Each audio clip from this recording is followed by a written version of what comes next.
Hello mga ka-fitness enthusiast. Share ko lang sa inyo kung paano yung proper approach or yung approach ko pagka magta-track tayo ng calorie intake natin. So, una natin gagawin, magtimbang muna tayo.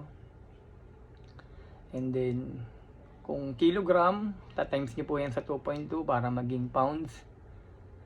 Then, kung ano po yung lalabas doon, i-times po natin siya sa mga activity rate natin or kung ano yung mga activities natin sa araw-araw. So, pagka hindi tayo masyadong nagkikilos, yung sedentary na tinatawag, times lang natin siya sa 12. So, yun yung usual na upo, tayo, lakad konti, as in talagang literal na walang exercise or activities. So, pagka ganun ng ano natin, ang lifestyle natin, times natin siya sa 12. Then, body weight nyo na pounds, times nyo sa 12, lalabas ngayon doon yung calories na magiging pang-maintain ng weight nyo.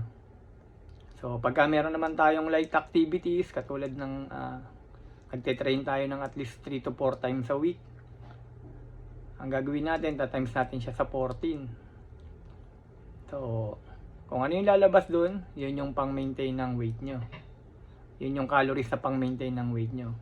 And then, kung yung tinatawag na highly active, as in talagang nagte-train ka ng 5, 6, 7 times a week, ita-times mo siya sa 16. So, kung ano yung lalabas dun, yun din yung pang-maintain ng weight mo.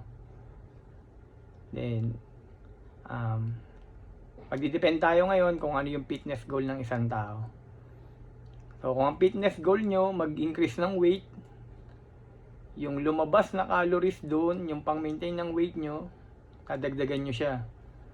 At least 200, 300, or 500 calories para kahit papano, medyo nalilesen yung pag-increase ng body fats nyo. Kung gusto nyo 1,000, nasa inyo yan. Basta linisin nyo lang yung pagkain nyo. I-track nyo yung tinatawag na macros dun sa calories na yun. Pagka maglulus ka naman ng weight, mabawasan mo naman. So, deficit ang tawag dun. Bawasan mo lang ng at least 200, 300 hanggang 500. Wag naman yung 1,000 kasi maapektuhan na yung mobility mo. So, para kang zombie pagka sobrang taas yung binawas mo sa calorie intake mo.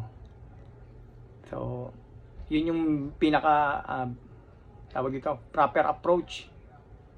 Either bodybuilder or any types ng person na gusto mag-increase or mag-decrease ng weight.